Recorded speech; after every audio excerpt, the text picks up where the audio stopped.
I love how God doesn't give us some template to follow every day, but in Zoom you have to at least stare into the box here. But really, since this morning we're going to explore um, what it takes, or no, I don't want to put it that way, but well, I'll start with a couple of verses, and you'll see where it goes from there. But I invited a few people to actually share this morning as well from their perspective and um, in their journey, if you will, or I call it an adventure, as you know. And I just wanted to kind of let you know that feel free to, you can raise your hand on the screen, if you will, like physically you could do it, or you could do it. There's, I think, a reaction thing. You can put your hand up if you feel that you want to contribute and jump in on it. And just to give you a little backdrop as to why we're doing it this way today, or just as we have in other situations, like last Wednesday night, we had Peter Jackson on. For a while, there was quite a few people on from different parts of the world, Perth and England and all over the place. And this Wednesday, we won't be doing anything on in the evening, just because it's a bit of a break for some of the people that I'll be inviting on from other parts of the world to speak with us. But what's fascinating for me is that we get a chance to let life flow between us in these situations, and we don't want to just kind of, at least me, I don't want to just sit and hear one person speak to me all the time and then tune out. The body of Christ has lots. Every one of us, as you know, have incredible gifts and callings within us. Some of us are aware of them, some of us are not. Some of us are already walking in them. Some are in the process of stepping into some of the dreams. Some of us are finding out that some of the dreams that we had or beliefs that we had were formed in an orphan kind of perspective at the time. And sometimes our dreams are mostly, they can be kind of aimed at our own personal, responsibility, our own sense of us getting something for ourselves. But our dreams may not be his dreams. And we'll unpack that a little bit along the way. But so I wanted to just make sure you're cool with that. Dave and Sandy, you're there. Dave's going to share a little bit today.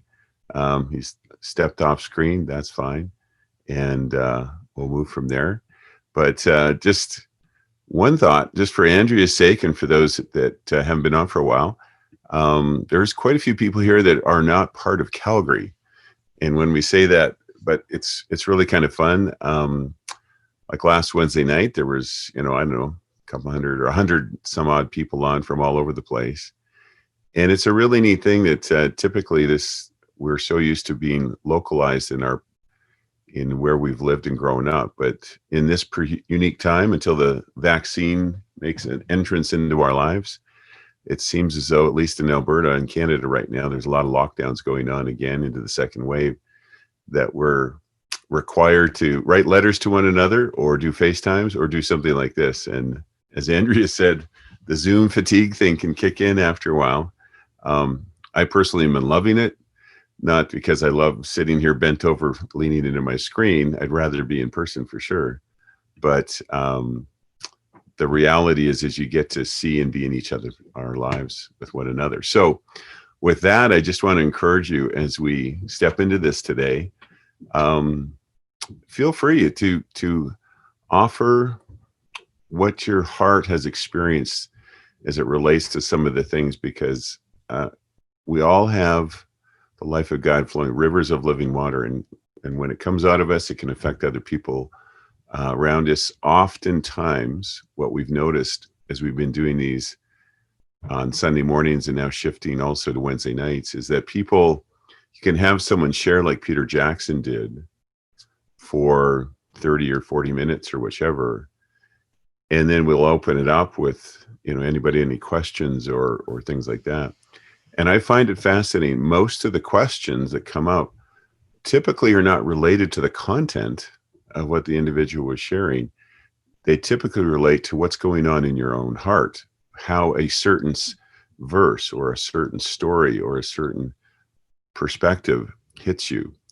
For those who've heard James Jordan recently, he's talked about the manna, the baby food, if you will, of the word coming to us. And then there's the milk of the word, and then the meat of the word, and eventually the mind of Christ, the four M's, and it's amazing how for some people, what I might share today, or Brent Clark or Dave Kyle or whoever shares, for some it may feel like it's manna. Like, wow, that is really good. For some, it might feel like this is milk. For some, it might feel like, wow, this is really meaty. This connects things to what he's already doing in your heart. And for others, it's like, oh, I feel so connected. I can say yes and amen to that. We're going to leap a little bit into this, and I'm going to share the heart of why I believe we're going to talk about this day, and have been for a while, but I can't help shake the fact that one of my lifelong kind of journeys, or what I now call adventure, to discover. And even this morning, as I got up and I spent time with Dad, and I said, so what would you like to say today? What is it that you want to actually communicate today? And he just reminded me of his heart for us as his kids. His heart for us is that we could be fully who we were meant to be. Fully who we were meant to be. And how we get there and how we work from that place or live from that place is incredibly important. So I'm going to read a couple verses, and then we'll jump in with this. But everybody cool? Everybody happy? Everybody, got your warm coffee? John, you look comfy on that couch there, and Miss John. Barry and Jenna, you got your own TV watching spot there. This is good. How many of you have had a chance, because some of this, I'm going to refer to some of this. How many of you ever had a chance to read this one yet? This is Stephen Hill's book, Entering into Promise and Inheritance. And it was only just last fall when someone in our group here in Calgary sent me the PDF link to that. So I printed it off. I got this big thing. I started reading. I'm not a big fan of reading things online or electronically, but I soon found out that in a PDF version, you can actually highlight things, and you can see I got really good at highlighting with colors and all sorts of things. And you'll see in here, there's portions of this where I'm going to see if I can, this portion here, look at all that little red writing on the bottom. That's my own insights, or my own kind of like journaling to myself as I would read something and would it strike me. And I think it's quite profound, because as one of our friends in Colombia, who has moved down there from UChurch, when we sent it to them, she called me and she said, I don't feel like I'm learning anything new. I feel what's happening is I'm getting language for what my heart already is longing for and seeking for. And so I believe that today there's lots of things we can learn from God, like he puts seeds in our heart and other people can water them. But oftentimes it's bringing language to the surface, because whatever is in our heart will eventually come out our mouth. And it's kind of neat when someone else writes it or shares it. It's kind of like, hey, those are words. I just didn't know how to put them together in that way. So I'm going to just leap in, because this place in this time, in this place in the earth, if you haven't been shaken by the things that we've put our hope in that are not God, then congratulations. Most people have been shaken. And whether it's church structures or leaders, political leaders or health leaders, or there's a lot of shaking going on. But I find it's fascinating that our Father in heaven is committed to one thing, to see his children being transformed, for us to rediscover, if you will, who we truly are in him. And it is the source of our joy. In him, we discover who we are. And when we live from that place, regardless of the circumstances, life flows. I don't know if you've ever done a job or done things that it's just not you. It doesn't feel like you. It doesn't, it doesn't fit. It just doesn't feel right. You can go home and not feel good about it. Yesterday, I got a phone call from a CEO from South Africa, and he was asking me if I'd consider coming on to one of his calls with people from around the world, some business people. And I said, well, I'll pray about it. What is it about? And he said, well, obviously the businesses around the world are being shaken, and the leaders that lead these companies are being exposed, if you will, with, insecurities and things like that. And we talked for an hour, and it was interesting because the very same thing that would be said to politicians or business leaders or anyone in whatever mountain would be that your heavenly Father longs for you not to, quote, just have a fantastic business. Rather, he would make priority that you would discover who you are in him, how you are made in him, because in that place is where this life flows. Philippians 3, and I'm just going to share from this version that expands on a bit, but it's when you imagine this, I don't know how you came to faith, but for me, my big wake-up call was the reality that the universe wasn't an accident. I thought it was lucky mud. I thought it was just simply, everything that they taught me in terms of evolutional science. And when I got challenged to look at it a different way, I came to the reality that, oh my gosh, there's such a thing as a creator and a creation. I couldn't quite use the term God, but probably a better terminology back then would have been a designer. These things are there's too many things that are designed well. Everything is beautifully put together. And if there's a design, that means there's a designer. And if there is a designer and there's a design, then there is a purpose to that design. And I believe this is one of the greatest gifts, one of the greatest questions that humans have is, well, who am I and why am I here? What's my purpose? Who am I and why am I here? And if you've ever been to a Father Heart type of A school, not everybody has been, but just it's not about that being special. It's just that one of the questions that takes a while to unpack is when Adam opens his eyes for the first time and he looks up into the eyes of God, the Father, what do you think his first question was? It wasn't, who am I? It was like, who are you? Like this reality that children don't grow up asking who they are. They just constantly are interacting with who's around them. And this, who am I or who are you? You can't answer the second question until you've answered the first question. Who are you? If we don't know who he is in our lives, then we will be lost forever, in a sense, racing around trying to define our lives in another way. When it comes to a clarity of discovering what is our purpose, what is our longing, why are we here, how has he made us? I love what Paul says here in this interpretation here. He says, I admit that I haven't yet acquired the absolute fullness that I'm pursuing, but I run with passion into his abundance so that I may reach the purpose that Jesus Christ has called me to fulfill. And I love this part, and wants me to discover. I don't depend on my own strength to accomplish this. However, I do have one compelling focus. I forget all of the past as I fasten my heart to the future instead. Discover and fulfill. Great words.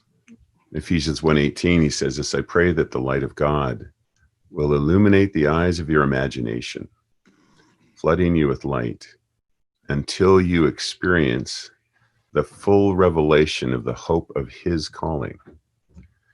I love this. Until you experience the full revelation of the hope of his calling. That is the wealth of God's glorious inheritance that he finds in us, his Holy One. This this reality that God is as a father. He's like any of us and parents on this screen, is we long to see our children discover who they truly are. And to live from that place, not to live from what someone else defines them as, not to live from a title or a job description. This is what you do, but no, who are you? Because in that discovery comes where the flow of life will be, right? Ephesians 2:10 is one of these verses, and we are his workmanship created in Christ Jesus for good works, which God prepared beforehand that we should walk in them. This week, it was a Remembrance Day here in Canada, Veterans Day in the United States. And on the eve of Remembrance Day, on the 10th of November, someone sent me a note and said, on Remembrance Day, on one of the Zoom calls we had in the morning, would you mind if we stopped at 11 and did a moment of silence? And I thought, yeah, absolutely. And I was about to go to bed, and I decided I'd pull out my dad's scrapbook my mom had given to me before she passed away. And my dad was killed when I was 5 months of age, and he was in the army, and won't go into all the story. But as I started reading through the stories, the things in this, I started reading parts and pieces that I hadn't read before. Letters that were written to my mom, actually, just after he passed. And then I started reading some of the newspaper clippings about his death and describing his character and describing who he was and what he had accomplished. One was a picture of him receiving this award from the ambassador to Germany from Canada. And it was an award because he had, in his heart, had felt to try and have the Canadians meet the Germans in using sports as a means to do that. This is after the Second World War, so there's lots of tension, lots of prejudice, lots of stuff going on. And it says right there, he'd been working towards that, but he passed before he can complete the work. As I was reading it, I've become so accustomed to, when I read some of these things, I see some of myself in when I read it, some of these things that flow through our family lines that are redemptive. All of us have been given a ministry of reconciliation. I'm not talking a ministry that goes on a card that sits in your office, and I have a ministry that does this or that. But the very nature of who we are as we discover ourselves in him will always lean into the reconciling of things back to what God's original intention and heart is. And that's the neatest thing about this. We're all so unique. We all have such incredible gifts and callings that Paul tells us here that these things, they've been prepared in advance for us. I was telling someone the other day, if I could be a perfect parent, if I could be God, and I have my 3 children and my grandchildren now coming along, if I knew them and I actually had designed them, the designer, and I would design them with a purpose, not just to get something done, but a purpose to live, and in their uniqueness, their greatest joy, be living the way they were designed. That would be my greatest desire, to see them discover that and find the joy in that and step into that. And the greatest challenge would be watching how they don't believe it, perhaps, or they run from it, or they not run from it, or they recognize they have giftings, but they don't know what it's for. They don't know why they have these passions, and so they use it just for their own benefit. And for them to discover that they're part of something way much bigger, this family, this incredible redemptiveness that's in him. It's interesting that the Bible, some people refer to the gifts in Romans as the redemptive gifts or the motivational gifts. Most understand them as descriptions to a certain way of how we were wired in him, hardwired in our humanity to do these things. And many of these, like I'll pick one called leadership. There's one there, if it says, and if you have the gift, if you've been given this gift or you're wired with leadership, then lead with all diligence. And it's one of the things that I never thought I had that. Mine was completely crushed and hidden and twisted and pushed into the ground. But I'm unlike like many of us, I'm sure you've had it over the course of your life. You started to learn about your family line. You've started to learn about some of these things that have been buried inside of you. You know, Litz and Arlene are on screen here, and it was a couple of years ago, Litz, I handed you a letter. I didn't know there was an English translation of it, but it was a letter written in German about some of my ancestors back in the 13th century, written from the Pope. And so I'd had it for all these years, and just like on Tuesday night, reading my dad's stuff that I hadn't read it yet. Some of these letters written about him, and I gave it to Lutz, and you did some homework on it, which was amazing. And he looked at me. Lutz looked at me when he gave it back to me about a year and a bit ago, and he said, I can't remember how you put it, Les. I don't remember if you remember. I don't remember if you remember. How's that? It's a set of words. But it came across like, you should pay attention to this. This is important. This is part of your family line. You should know a bit. And I started to read. I thought it was just a hokey letter from the Pope, thinking it was about some religious, deal. But in reality, it had leaned into some of the birthright that has to do with leadership. And I've realized that most of my life, most of the things in my life have been suppressed. The enemy has worked overtime to twist the birthrights, to twist these things out of our lives. No wonder the Father has given these gifts to the church, these fivefold gifts: healing, apostolic, prophetic, to encourage, to draw out, to evangelize, to pronounce into our hearts the true gospel and who we are. We think of these things as external gifts, but these are gifts that are intended to speak into our hearts. We, us, the church, the kids of God, that we could discover who he is and who we are in him. And when that starts to grow, then you get this incredible opportunity to start walking in it and stepping into these works that have been stored up, if you will, and prepared in advance. I'm sure you've all heard rhetoric around what's going on in the world today, and some people throwing rocks even at Christians for not stepping into their moment of time. And if the church was the church, it wouldn't be so bad in particular countries or situations. But you'll never get your kids to grow up by shaming them into, how come you're not picking up? How come you're not doing your homework? How come you're not doing what you were made to do? If we're not doing it, it's because we don't yet fully understand what it is. Because once you discover it, once you start to walk in it and experience it, you do not want to go back to a survivalist lifestyle. But you do have to have courage. You do have to have faith. You do have to step. You do have to move into it. I for one, speak as someone who's had a misunderstanding of what church was to be about 20 years ago. I now know it to be fully its family.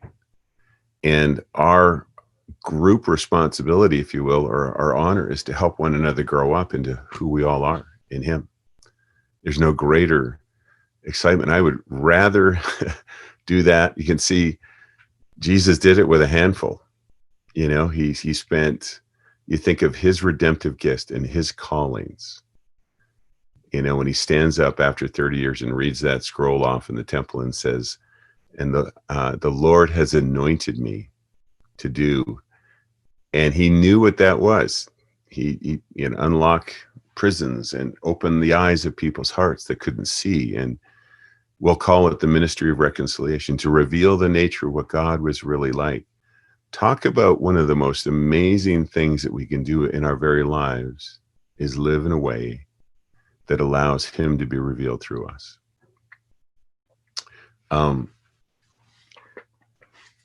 This one version, Ephesians 2:10, says this: we have become his poetry. I love that line. a recreated people that will fulfill the destiny he has given each of us. For we are joined to Jesus, the Anointed One, even before we were born. God planned in advance our destiny and the good works that we should do to fulfill it. I don't know about how you came into faith, but for me, if someone had tried to tell me that, 30 some years ago, I would have gone, are you nuts? There's some invisible God that has a destiny. That sounds like a control freak to me. That sounds like we're in some sci-fi movie that's going on. And I want to live free. I want to do what I want to do. I want to live from the place of who I am. The funny part about that statement is it's true. We all do. We all want to live from the very essence of the desires and the deepest things within us. But we were separated. And when these things come back together, when we discover who we are in him, and that fear, that the comparison, the all the things that have badgered most of us growing up in a lot of ways, when that is resolved, when it is perfect love casts out that stuff, then as Jesus tells us that you can let your light shine, let all men see these works in you so that your, Father in heaven will be glorified. When people see people living fully alive in him, they get inspired. People get inspired. All creation is groaning for the revealing of the sons and daughters. And this is such an exciting part. And I know I'm taking a long time to kind of set this part up, but the reality is so many of us can just kind of slip through and kind of exist and just enjoy certain things. But to be really, man, when we live from this place of how we're made in him, but the challenge is it takes some faith and courage to step into it, to step into our dreams. Courage is needed. This ministry of reconciliation, whatever it looks like, and the gifts that you have, they will operate on any mountain. They will operate, if you were Joseph, in the Old Testament, young Joseph, whatever he gets these dreams, God starts revealing to him something about him, and his other people get jealous of him, his brothers, they try and kill him. Next thing you know, he's working for Potiphar's in his household, and things are going amazing because he's living from the place of who he is, even though he has a perspective on it that's not quite aligned. He ends up in prison, and he still works from there. And then he ends up, we find out the rest of his story. All of a sudden, he goes from prisoner to prime minister's, second in command. And the same person, it's still the Joseph, it's still the giftings in him. David, jump in. Here we are. Yeah, it's kind of neat. Like Brant had talked about the possibility of us sharing today, and I'd only told Sandy like 15 minutes before, and then we got to the beginning and there's absolutely nothing, and then all of a sudden there was a whole bunch, and that's really cool to work in. And can I take a few minutes here, Brant? Yeah, please. Yeah, go for it. Because I got a few minutes worth. And just the whole thing we're experiencing now, my life didn't start out that way. I grew up in a home that was not only unbelieving, but really unbelieving. And then I got saved, in my early 20s and joined a church. And sort of at that point, my idea of God is I'd had a stint in the military reserve. And so that kind of shaped, I think, my view of who God is. Like, when he says jump, you ask how high. And if and I always had a perception that he was always slightly ticked off with me, but he put up with me. And that, that came certainly from that military background, because my own dad was very withdrawn and quiet. So there's like no impression left there. And then, Sandy and I met in that church, we got married, and we did sort of the traditional church thing for a long time. It was a struggle, just a struggle. And then somewhere along the line, God kept bringing the odd person into my life who had something that I wanted, but I had no idea what it was. And I knew they were believers. I just couldn't put my finger on it, but I knew I liked it. And then we went, I wound up going to kind of like an A school before there is an A school, but it was a thing in Kelowna at a church there. And God really, really impacted me when I was really in a foul place. And that had a huge impact, because that told me that he wasn't waiting around for me to better myself, that he was willing to come in and take care of me when I'm looking kind of ugly. And that had an impact, but it wasn't the whole meal. And then we got into a church in Hope that was very similar to UChurch, but sort of in the baby steps of it, where there was no fear. Like, there was no control. There was no organization, that's for sure. But I have to say that the two parts of the body that we've been in over the years, where God was present the most, were the most disorganized of the lot. And I don't say that in a bad sense. They weren't micromanaging the kingdom of God. So that left a big impact, because again, we knew we liked it. We couldn't quite put our finger on all of it, but there was something really cool.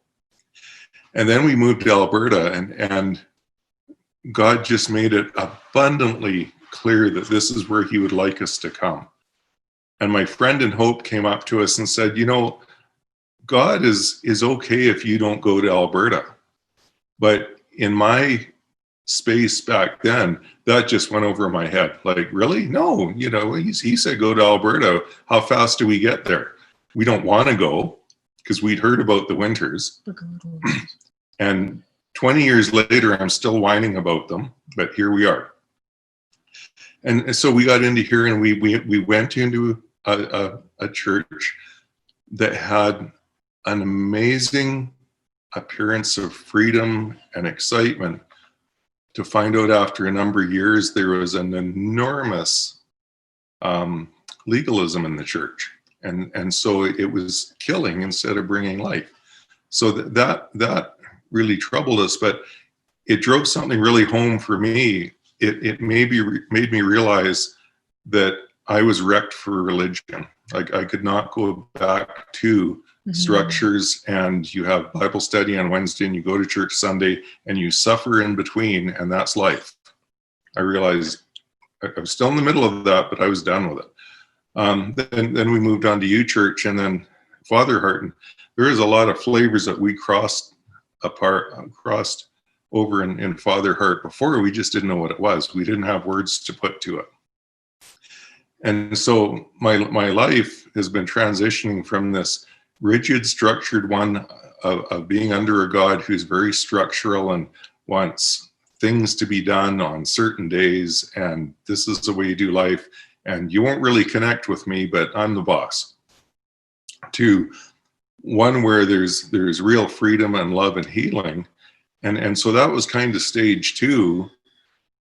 And now I feel like I'm moving into stage 3, which is he not only loves me and cares for me, he actually wants to partner with me in life and go through on this grand adventure. And like, when I read about the Garden of Eden before, it was just another one of these over my head. Yeah, they hung out in the Garden of Eden. There was a fall and whatever. Now let's get on to the New Testament.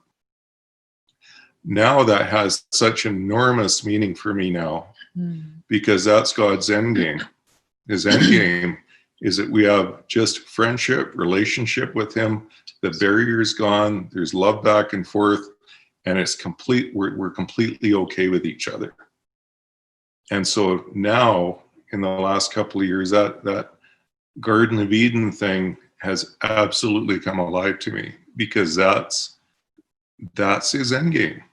It is not to build a church. He did not sit in the Garden of Eden with Adam and Eve planning Wednesday night Bible study or the Sunday service or the building program. He was in friendship with them, and that was his whole purpose. And it just gets simpler. Like John Hutch, a few years ago, sat in UChurch, and he said to me, The older I get, the simpler this gets. He's my papa, and I'm his son. Period. He didn't say a word beyond that, and he didn't need to, because it truly is that simple. So now we're entering this third stage of this discovery where I'm a daydreamer. Like I managed to fail grade 9 because of daydreaming, so I'm good at it. And I have dreams and visions and hopes and desires. And I'm coming into a place now, as I'm growing, where I realize these are not mine independent of God. These are actually joint dreams, and I'm coming into alignment with what his visions are. And that's really exciting, because I read a book a few years ago called Wild at Heart. And one of the opening paragraphs is, most men are sitting in church, bored out of their mind, trying to understand how to become better people. And I thought, wow, that is me. Or that was my situation, but that is not my heart. I'm an adventurer. I like to be out there in the midst of things. I do not want to be studying, reading books all my life. I want to, a book is awesome, but now I want to go live it. So that's a place I'm coming into now, is God, I've got all these dreams, and they're in large part your dreams too. So where are we going together? And it's okay to step out, and it's okay to head in the wrong direction. He's good with that. When my kids head in the wrong direction, still partnered with them. It's still fine. It'll still work out good in the end. And so this is bringing a new freedom, that I don't have to sit back in fear of stepping out with God into something, because for starters, he's with me and he's with you guys. And second, if it doesn't go perfectly, he'll correct it on the way. No sweat, no fear there. And it's now bringing an absolute sense of excitement and adventure to step forward in what he's drawing me into our dreams, and fulfilling them and seeing what happens. And that's crazy exciting. I'm just going to digress a wee bit here. One of my favorite movies is Sergeant Bilko with Steve Martin. And it's about this totally corrupt guy running gambling on the base under the nose of his commanding officer. And it's really quite a good comedy. But he's been dating this woman for a long, long time. And he's not the most loyal guy. He misses their weddings. He doesn't show up for dates because he's got a game to go to. And somebody asks her, why do you stay with Ernie Bilko? And she says it's because every day with Ernie Bilko is anything can happen day. And I realize this is a bit of a goofy way of illustrating it, but that's the way it is with God. Anything can happen as we grow together with him, and it just gets neater and neater as we go. And that's all I got to say about that. Life's a box of chocolates. For you Forrest Gump fans. You got any thoughts? No. Dave, one of the things we talked about was how you step into this is not like, there's this rest that has to come first. This place of, we can get agitated about our dreams and try and make them happen, and we can have these thoughts, but this place that what is this place of rest, that God actually is working from rest. He actually is at rest, even though we think the world's going haywire. He completed everything and he's at rest. And so this Hebrews, it's in rest that we're allowing God to bring you into the acceptance of who we truly are in that, this kind of cleaning things out. But then there's that stepping, that it takes some courage to go forward. You and I were talking about, I think Stephen Hill talks about it, from the sole of your foot, these little spots, these little steps. Can you speak to that, about what you're experiencing that? Like going back a few years when we lived in Hope, I was flying to Alberta and working full time. So I was home like every second weekend, and it just sucked. So through those 4 years, though, we would look for ways to get our family back together. We try and explore work, in BC and what have you. And it was frustrating. And we even got an opportunity where my employer came to me said, we can move your whole family to Alberta. All you have to do is lie to Weyerhaeuser about your living situation. And I thought, and I was so desperate to get together with my family, I actually entertained it. And then I ran it by a couple of friends, and they said, no, that's a bad deal. And immediately the lights went on, and I said, no. So we didn't try and force it. We waited and waited. And in year 4, God had positioned me in a company, an engineering company in Alberta, when I'm not an engineer, but I worked part-time for one of their contractors. And I said to them, could you give me a little bit of work to tide me over till Christmas? And because God had positioned me with this company, they were able to see that I had exactly what they wanted. And they didn't give me part-time work. They ran off and got me a full-time offer. All your moving expenses. Can we do this now? And within many, many things fell into place immediately. God made it really clear. I'm making the path straight for you. There was a dozen stories around how he had worked things out. So we didn't go out and organize it and take out bank loans and move here and try and force it to happen. We just waited. We took every step that God took. We followed, because he moved me into a couple of positions that I wasn't qualified for, but I was able to do. And so that's taking it by the sole of your foot. That's going a step at a time, being patient. Don't try and force stuff, but recognize that he is in the middle of this. He is working this out. And if you take a step in the wrong direction, it's okay, because God will guide that.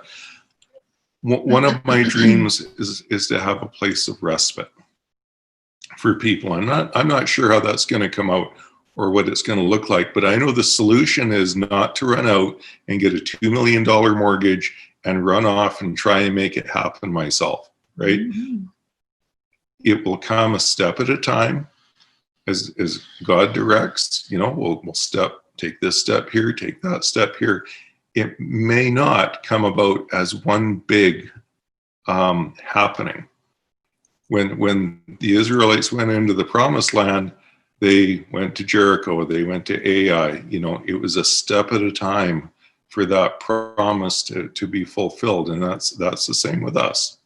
So don't ignore the little nigglings in your heart, because those could very well be a step towards that promise.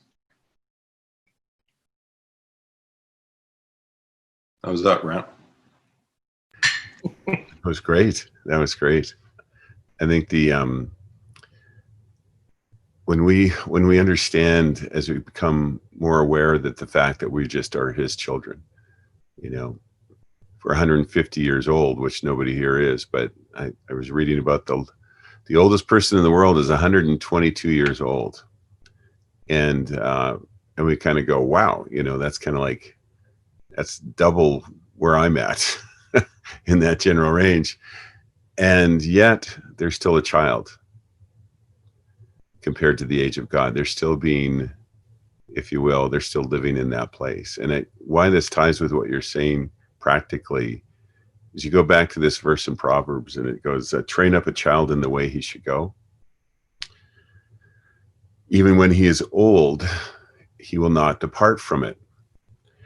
I don't know what brand of Christianity you grew up in, but that initially, when I heard that preached, it was train up a child with Christian behaviors and, manners, and here's what a Christian is like, and do these things and do this. And then when they get, then it'll kind of stick with them. So the training is kind of do this. But that's not what that's not what it says. When you go back into the original language of it, it's what our hearts know to be true. Train up in a child in the way he should go. That word, the way, it has to do with the uniqueness of how they're made, how they're wired.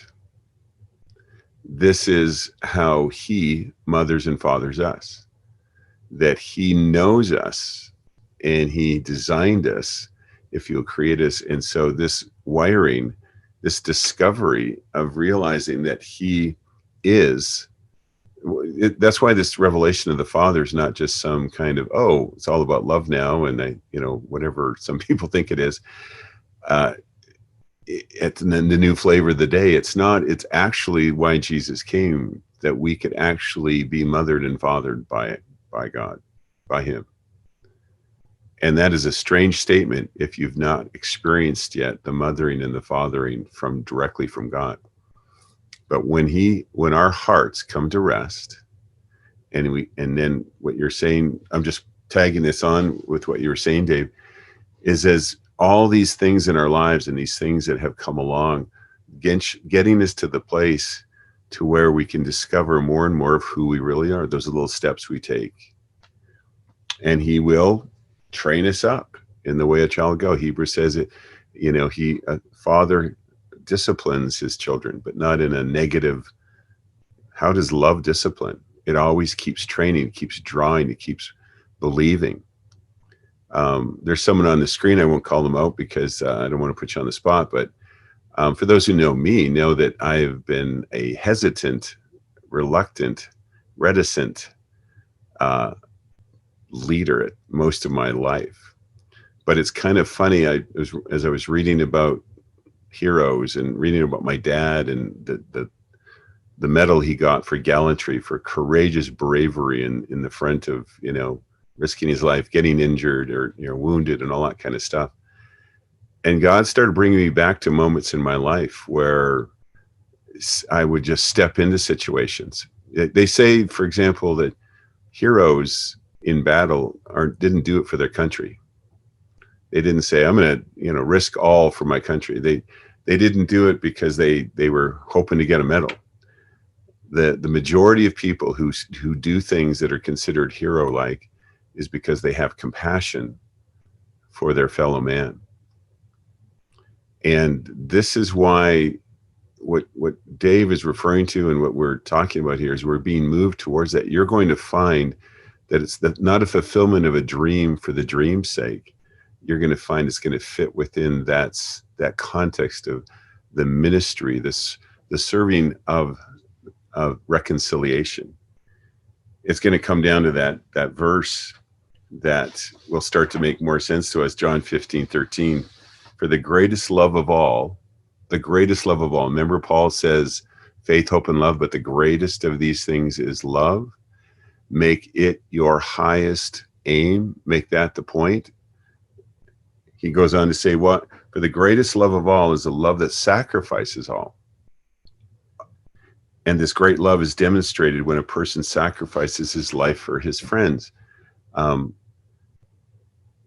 That word sacrifice doesn't necessarily mean you are kind of being a martyr. What it means is you're living with a greater focus that's not aimed just at yourself. The first part of our life, for sure, this wilderness experience is us learning and discovering who we are in Him. And there's lots of false voices out there to try and take us down. Religion, legalism, trying to make us jump through these hoops. But the reality becomes is as we begin to discover who we are in these little things, the ordinary things, starting to do that, we are going to discover more and more of who we are, and have in that place and in that rest, we can step into these things. I just want to, one little thing just encourages, be very cautious of comparison. Have any of us ever done this? Look in the mirror and said, I don't look like them, or I don't have their talents, or I don't have their abilities. I wish I could be like so-and-so. Look how much they're doing for God or people. I'd like to have that or do this. But that's one of the traps, because you're unique. And the place that you will find the greatest amount of joy and the greatest amount of freedom will be fully becoming you. Fully becoming who He made you to be with Him. The Bible talks about it as we're being transformed from a false image of ourselves into the image of Christ, into having a heart that's just like His, completely confident. In that comparison, it's kind of like some of you on the screen have heard of John Hutchinson or John Tabe. Some don't know those names. Most people who are not a part of Calgary wouldn't know John Hutchinson or John Tape's name. But you've probably heard of Ravi Zacharias if you've been around Christianity, or Mother Teresa's replacement. Some of you don't even know his name. But the key thing, the people that we are becoming, if you will, is who we are always have been in him. And our greatest joy will be to live from that place and step. And these dreams, like Dave, as you're talking about, how we step into them is the beginning, following these ordinarily daily things, desires. These become really, really cool. And some of the things we've given up in lordship, some of the things that Stephen Hill says, what we've given up in lordship often comes back to us in sonship. Some of the dreams and desires and things that were in our heart as a child that we were being trained up in to go in that way to discover who we are, then got crowded out or suppressed or pushed down. And oftentimes when we come to faith, there is this giving up, if you will, of things that that became our identity. Maybe it was the goal that we're after. This becomes something that we have to let go of. Go ahead, Dave. You're going to jump in on that. It's been interesting to see how my dreams are shaped over the years, because some of them have stayed more or less the same, but the motives behind them have changed. In my early days, I sort of wanted a place paid off and money and blah, blah, blah. But now, even though the physical picture of some of the things I would like is similar, it's like my heart's changed. And so now my biggest motive is a real overwhelming love for people. And so, and like you said, dreams look different for everybody.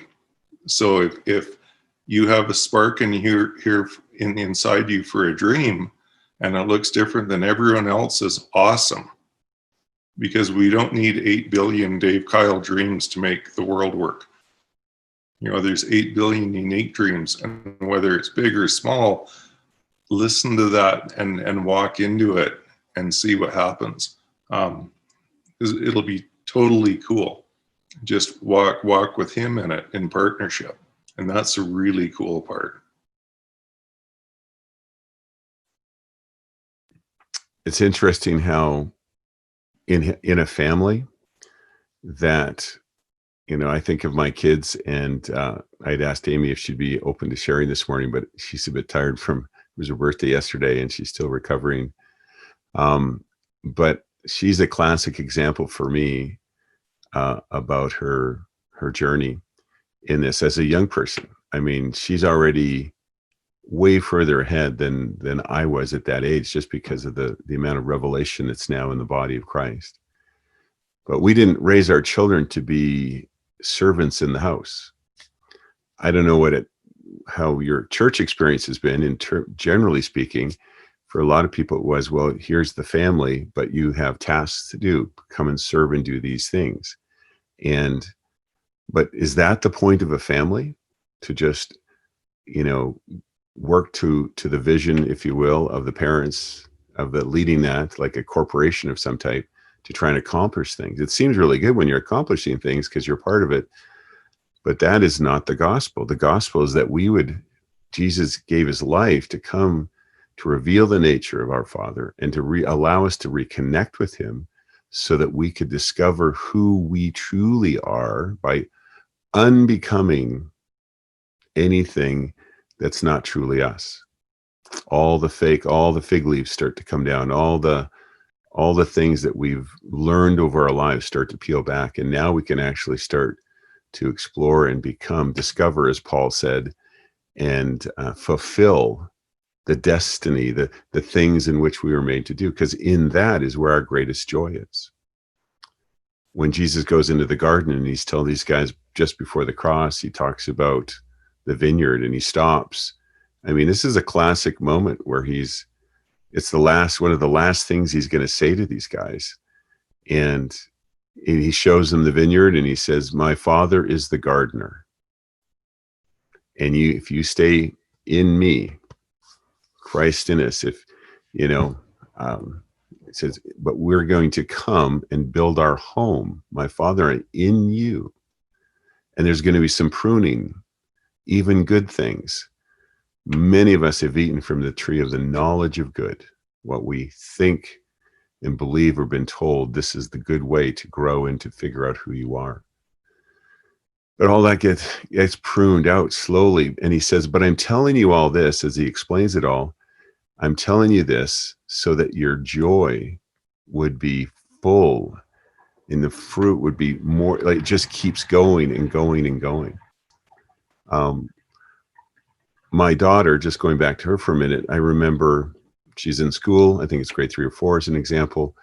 And the teacher sent back a note on Amy has this incredible ability to write. She can communicate through written form in a way that's just super clear. And she said it's unique. It's unique to her. It's one of those things that was, nobody taught her how to do it. Nobody trained her. She hadn't read a book in grade 3 or 4 on how to become an author or anything like that. It just came out of her. And you could see the seeds of it. And so what's interesting along her life, like all of us, we kind of go off in a bit of a direction. We might chase things that we think are ideal. Anyone here had thought about a spouse at one time before you're married or whatever, and you're going, here's my ideal, here's the perfect person, I think it's this, but the perfect person for you is not the same as the idealistic person that you think you desire. The perfect person that God has for you is completely different from typically than the idealism you have. Or the perfect job or the idealistic job is very different from what God has for us. But we'll chase those things not knowing that. In our daughter's case, I recall her telling the story how she's on a mission trip and somewhere in the mountains. She's writing in her journal and she hears God say, you'll be telling, it's like a prophetic, her father speaking to her, you're going to be telling other people's stories. And it's going to be redemptive. And sure enough, all of a sudden, a couple of years after that, she ends up writing John Rohr's story for him, basically with him. 2 years of process, lots of challenges in it, lots of stumblings along the way, if you will, or things that you learn. And what I find fascinating is that I was telling her, I have a memory of the moment when I'm in San Diego and I get a phone call from her, and she is being offered a very lucrative job if she's willing to commit to it for 2 years. And I remember I'm sitting beside Wayne Headley beside me. We're in a car, we're driving, and I hear her say, but Dad, I don't have anything in me that wants it. Like she had enough at rest in her and healing, enough pruning going on in her that at that point, the desire for just physical security in the form of money was no longer having the bite in her heart that it would for most people at that stage, or where she was maybe before that. And well, what's in your heart? And she said it's to start writing and just to trust, to start taking these baby steps. And of course, if you guys know Wayne Headley, he's not the worst person to have you beside you if you want to be encouraged. He is the best. And he just goes off on Amy. I've known you since you were a little girl and baby and blah, blah, blah. And this is what you're made for. And he just starts prophesying, letting the truth of God come through him to her in that moment. We didn't know it was going to include these last 2 years of going through a cancer situation. And I run into a guy dog walking the other day, and he's read Amy's summary that she wrote for the Alberta cancer thing that she did a few weeks ago, and how it impacted him. And then someone else who works on a reservation outside of the city read it and said, we're doing this project, and I'm wondering if Amy would be interested in using her writing skills to help ignite passion in some of these people out on the reserve. And I'm thinking, these are just examples for me that we all have, But these the little seeds. We're looking for the big aha moments, the big wows, but they come as we take these steps. It's good old Luke 16:10. It's when we're faithful in the little things, more comes. But that verse is not intended for us to, okay, I have to be faithful. This is what's in your heart to do when you step into it and you start to do it, and you let go of the bigger dream that somehow it has to be this magical Disneyland, ah ha ha. You're going to find that it's in that process. It's the journey of Joseph. It's the journey of Jesus. It's the journey of the disciples. It's the journey of all sons and daughters that are growing into discovering who they are in him. The challenge is we get disappointed. We get taken off the weapons of mass distraction. Jody, you got something to share? Go for it, my dear. Yeah, just I'm trying to escape the slight noise in the background. Just as you were saying this last little bit, it's all been so good. Thanks for everything you've shared, Dave, too. The little things, I think it's when we look back on our lives, we can actually see where some of those little things really had a massive impact. And it's just the beauty of, retrospect or reflection. I think back on some of the decisions that I made that really set me on a trajectory that I was like, wow, had we not done that, or had I not leaned into what God was doing in that moment, all of these things wouldn't have unlocked. Now, that being said, of course, I think I used to live in this place of like fear of making these small decisions because I was like, what's my trajectory? Where will this go? What impact will it have?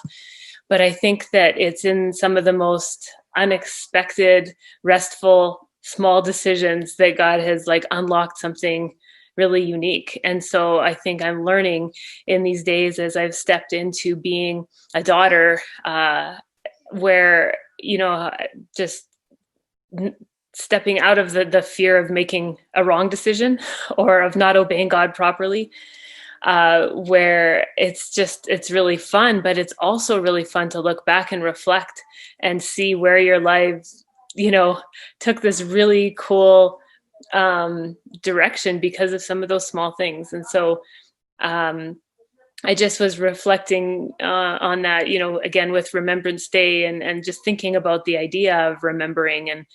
And I know the point of it isn't to remember back on my own life, but I think just as I was remembering and like just pondering that whole concept of remembrance, I was like, wow, it's really powerful when you do go back and just see the cool threads that God has woven through my life, through the things that you just wouldn't have expected. I mean, my husband was my neighbor for a really long time, and I never saw that one coming.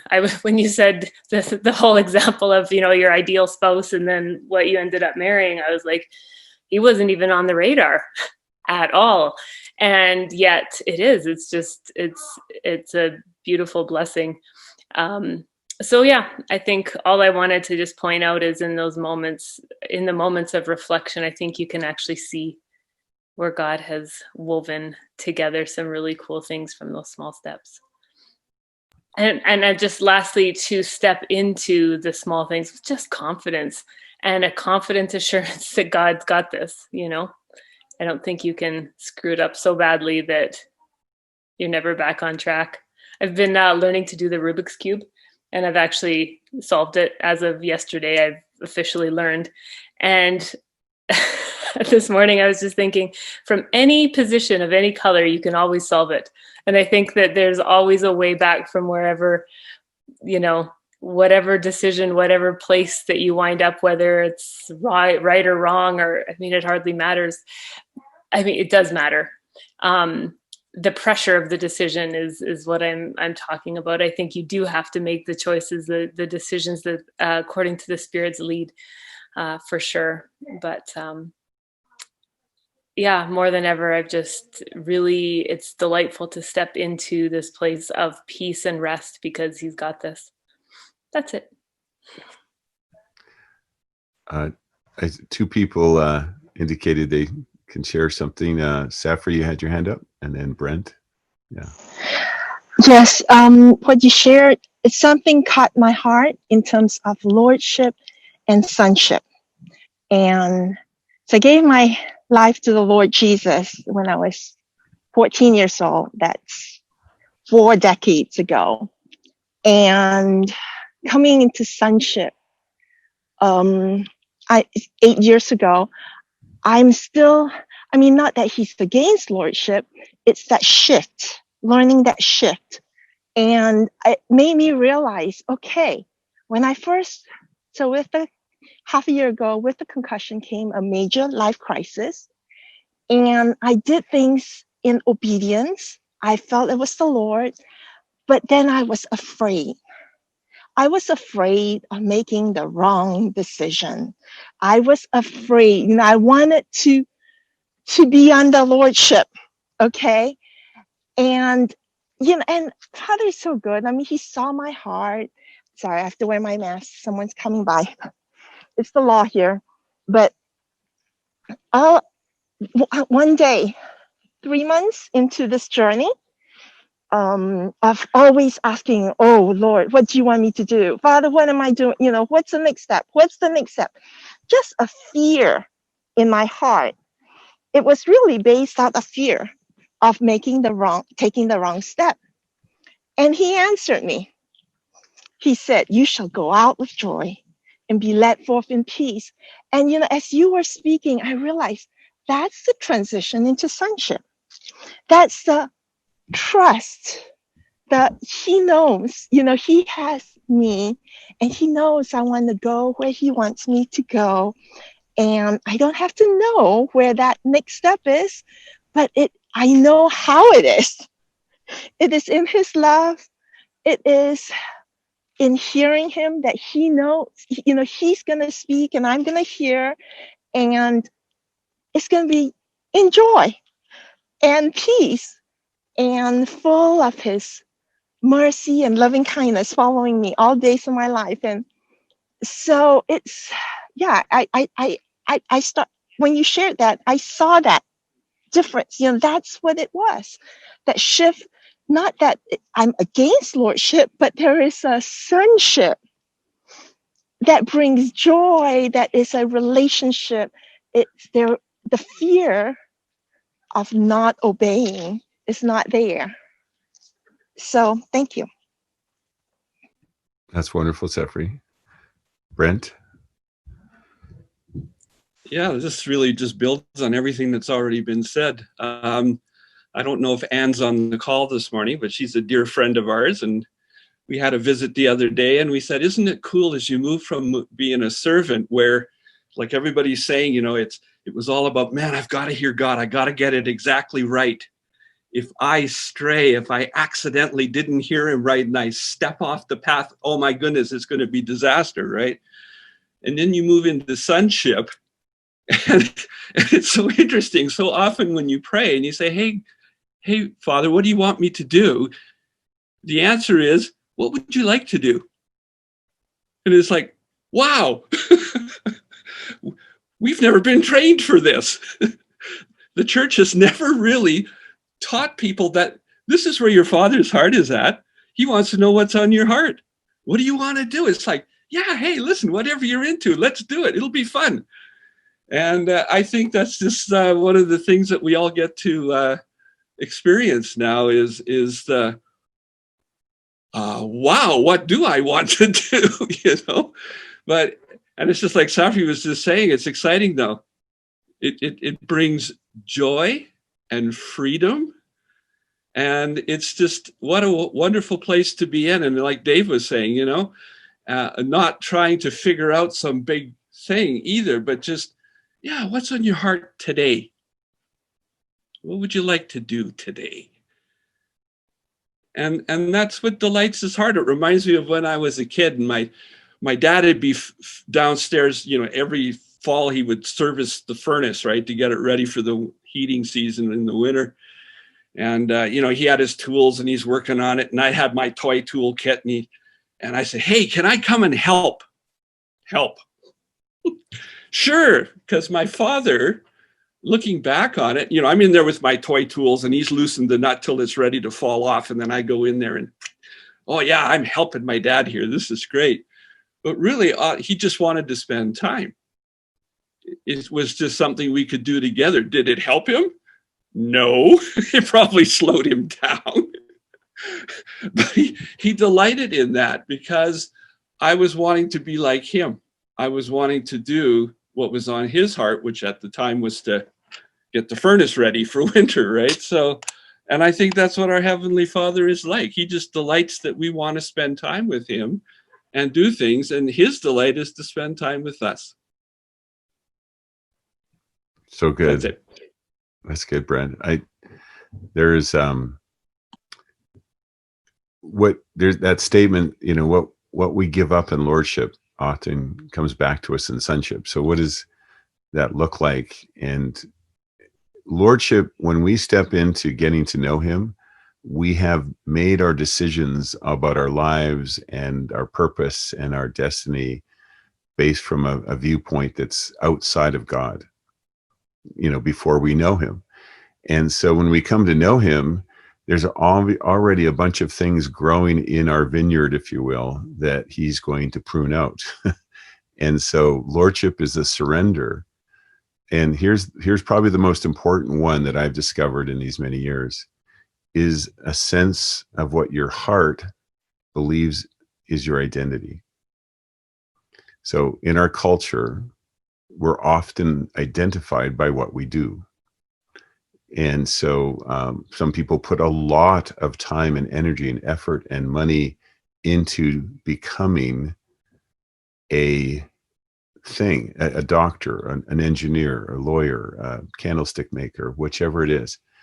A lot of energy goes into that. And if it's in their calling, if you will, if it's in their DNA, the way they were wired by God, whether they know him or not, it actually becomes fruitful for them. It becomes something that brings a certain amount of enjoyment and fruitfulness to it. However, it gets interesting. Even those who are even the most gifted in their places and doing what they're called to do will all hit the wall, because that's not who you are, isn't what you do, right? And so this is one of the pruning. This is the whole thing about the rich young ruler coming and kneeling before Jesus as an example, and knowing there's still something he's longing for eternally. He's longing for this internal rest. And he doesn't know it, but he doesn't realize his identity, his sense of security, his sense of how he sees himself is tied up in what he has got around him externally, his reputation, his security, his whatever it is. And so God's not against those things, but when they get in the way of who we truly are, that is, where there's a dying to ourselves, laying down these things. That's what lordship is letting go of the things that we were Lord and we created these things. And so that lordship is quite a unique shift, because you lay it down at his feet. And oftentimes, well, I would say what I've seen, it will come back to you, because now it won't be an idol. It won't be something that you're going to for pleasure or protection or out of fear that you have created these shields around you. You now are free in him and growing in that. And now these things come back to you, these gifts and callings, if you will. Some of the things that you gave up start to sneak back into your life. And there's this different joy to it. I'll just share just really briefly, but for me, I can't help now to see leadership from a Joshua perspective instead of a Moses perspective. My heart had always been, and then and part of your clue of what you're discovering about yourself can be traced back through some of your family lines. So when I'm reading about my dad, for example, or what he was like, I feel like I'm reading about myself, and I can see some of the same traits in my own son in what was described of his character. And I was kind of like, this is crazy. It's just, and we didn't even get to know him physically. But this is how God's made us. And for me, I would be thrust into these positions sometimes where there was an expectation to be the king, to be the Moses leader, rally the troops, let's go this way. What's the vision? Come on, we'll follow if you do it nice enough, and if I want to. But the Joshua is hey, I don't know about the rest of you, but this is my mentality now. I cannot help. Let me say this right. I cannot make people step into the promised land. You can't make someone become who they are. You can't, as much as you can see it in them, you can see the blockages, and I can see the blockages a mile away because they had the same blockages I had. And when you come through them, all you can do is encourage people to let him prune that stuff out of you. But it's so hard because I remember how easy it was to be trapped in a place where this is good enough, this is okay, but how come I'm still not satisfied? Well, because this is not who you were meant to be. There's way more. You can't even hope or imagine all that he has in store for those. And that place of taking, it's going to require courage. Joshua was still, be strong and of good courage. Be strong and of good courage. And I've now learned that courage is a byproduct. It's a manifestation of being comforted, being in love, being secure in who you are in him. And then you can take those steps, whether it's into inner healing more, or it's into trying some new job, or trying something else that's coming along. All those things that fear holds us back for, that we stay in the lines because, we think that's the way it's supposed to be. God's the policeman. I don't want to step out of line. But as children, he's encouraging us, as Paul says, to discover that who we are and what he has for us. And he longs for us to be fulfilled. And I think I didn't realize how challenging this would be to, for example, see a whole community step into a freedom that is different than what it was always described to us before. Because now you're literally not in control. You literally can't make anybody do anything. All you can do is jump into the Jordan, and you start living. And I find it fascinating that when you look at go into all the world and make disciples, teaching them to obey what I commanded you, the Great Commission. We talked about it last week, but he only gave one command. Jesus gave one command: love one another.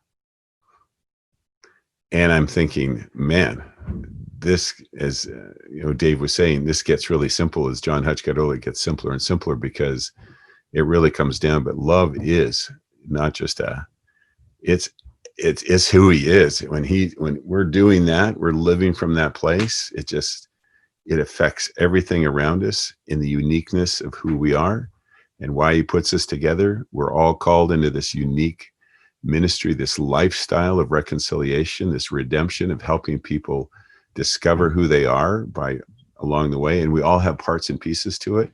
Then this gets super exciting. It's never have to be just you alone.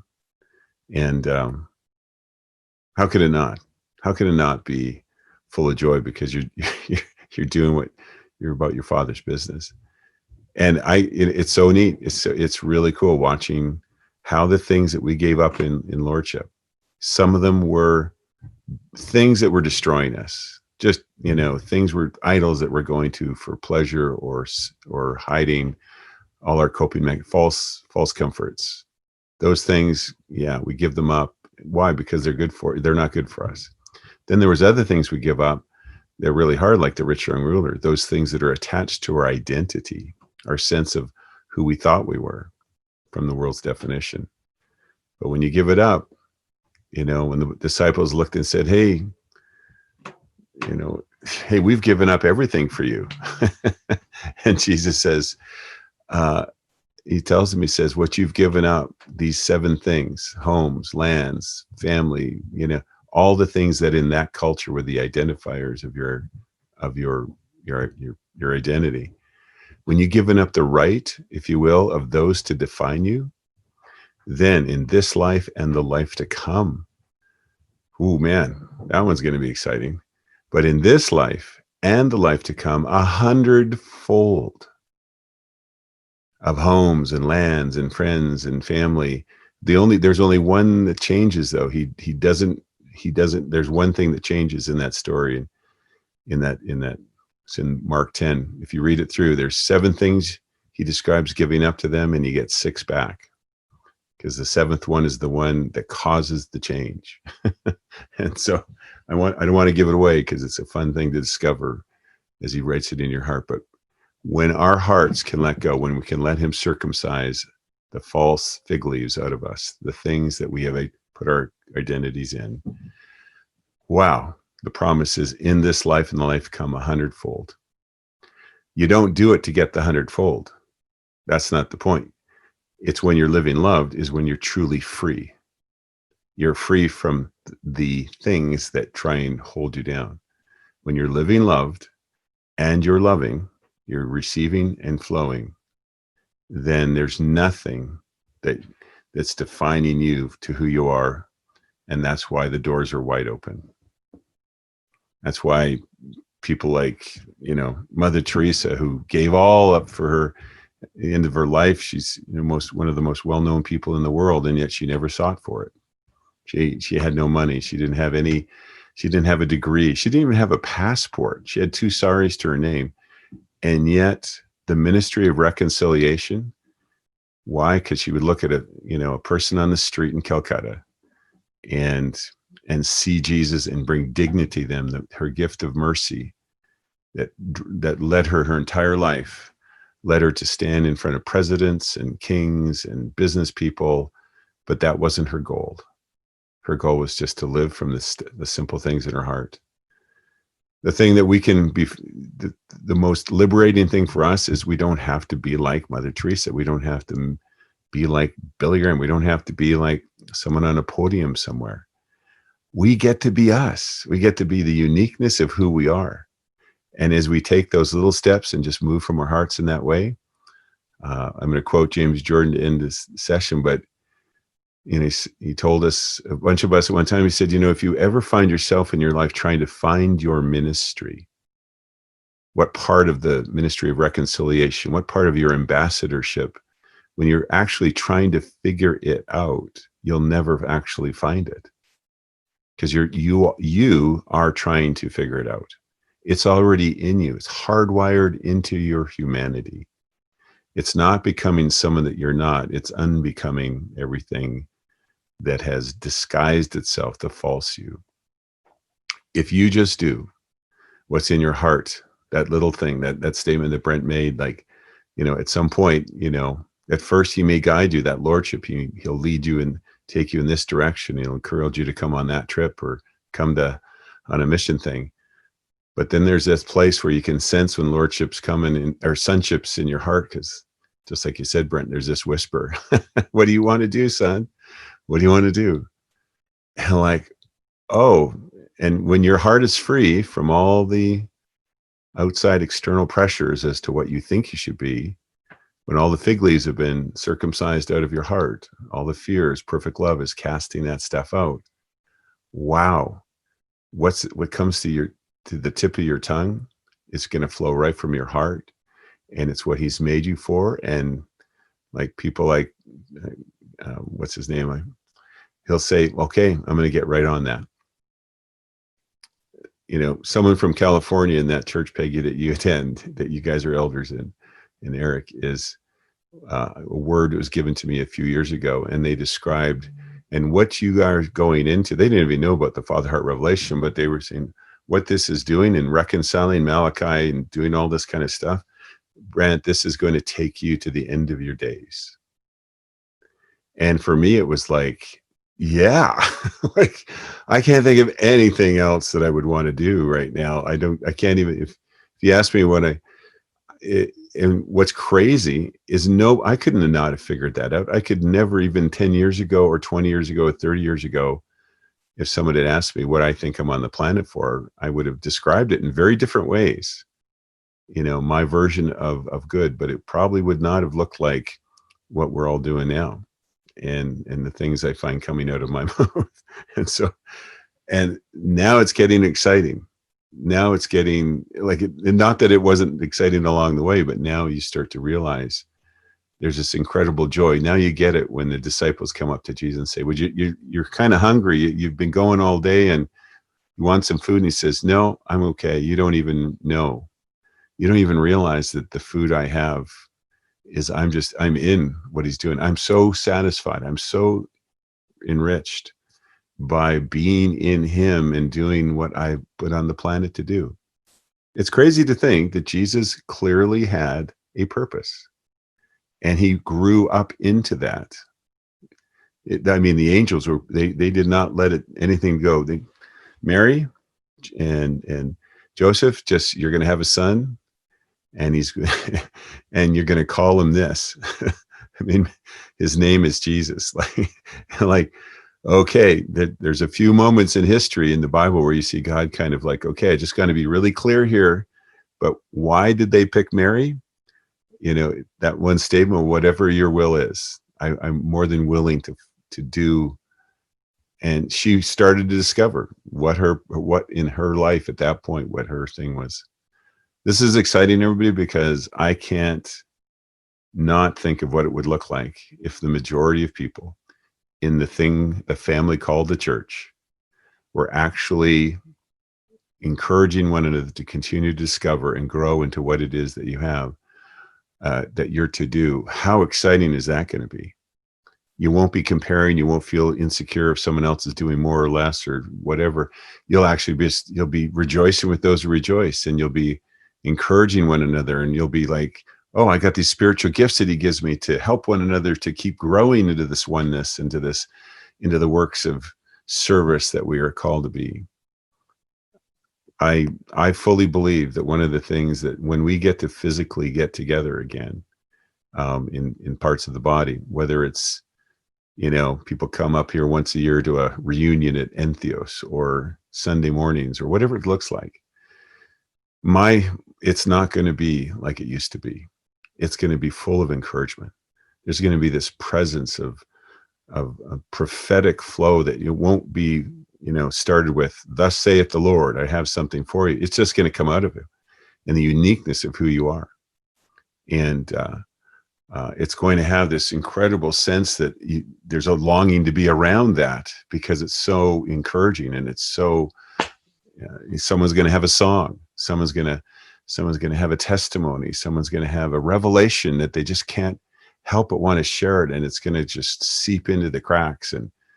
And if we're brave enough and courageous enough to go, I'm not right there yet, but you can step into that place, step into the circle, step into the family and say, I'm not quite there today. I'm feeling this weight. Oh, he knows that already. And out come the other gifts, the mercy gifts, the shepherding gifts, the healing gifts. And they start being poured into our lives.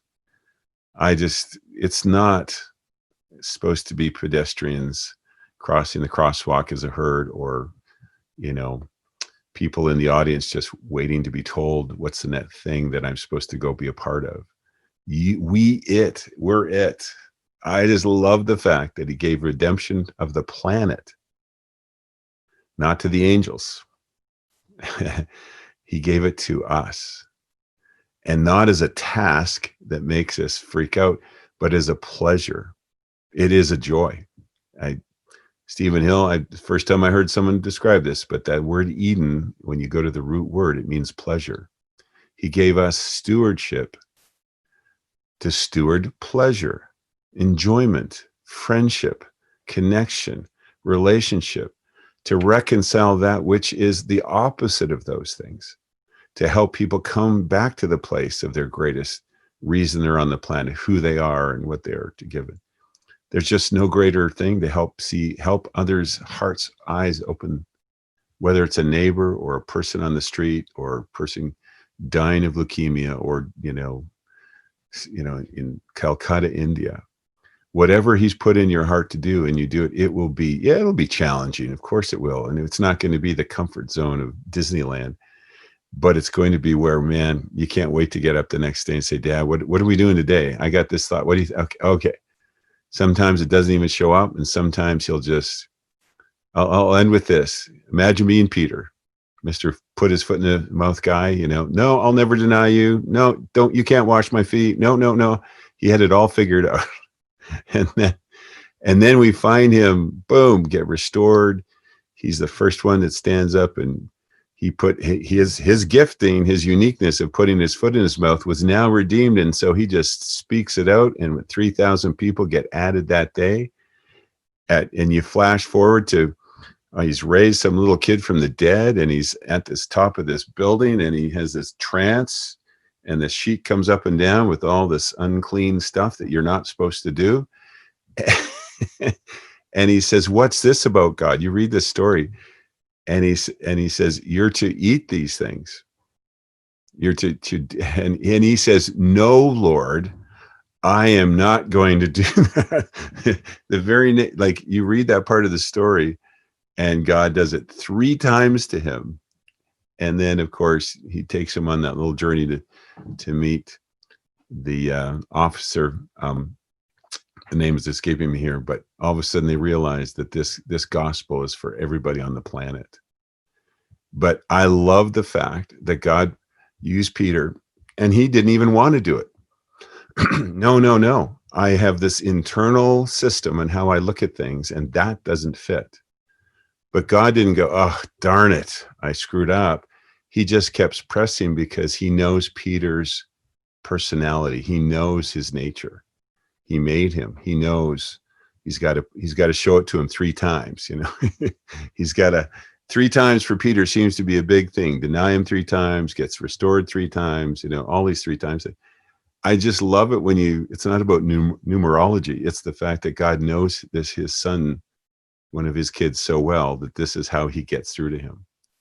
Don't worry, you're not going to miss your destiny unless you choose to not let him occupy your heart. So that fear, let him sweep in. Let him sweep in, and be still and know. And he will wash this stuff out of us. He'll show us. And then, then these conversations won't be, they become kind of like, so what's he showing you this week, Peggy? What's he showing you this week, Cam? Hey, what's going on, Connie? What about you, Michelle? What about you, Andrea? What about you, Sandy? What's going on? Well, I'm in the middle, there's this kind of childlike adventure that starts to come to the surface. And I'll be very real. I wish I got to stop using that word wish. The reality is there's seasons in our life where we don't see this, and we get suppressed, and we get put down, and we get intimidated, and we pull back, and he knows that about us. He knows why we do that and when we do that. And he always is there to help us to come through it. He'll not leave us the same, but he doesn't force us to change. Paul says, I'm convinced he is faithful to complete the work he started. And that's where when we go to condemnation, or we go to, oh man, I've wasted my time, my life, my week, my day, my whatever it is. Nope. His mercies are new every morning, not because he decides to make his mercies new every morning. It's because he just constantly, mercy triumphs over justice. Amen. All right. I think we'll better let you all go.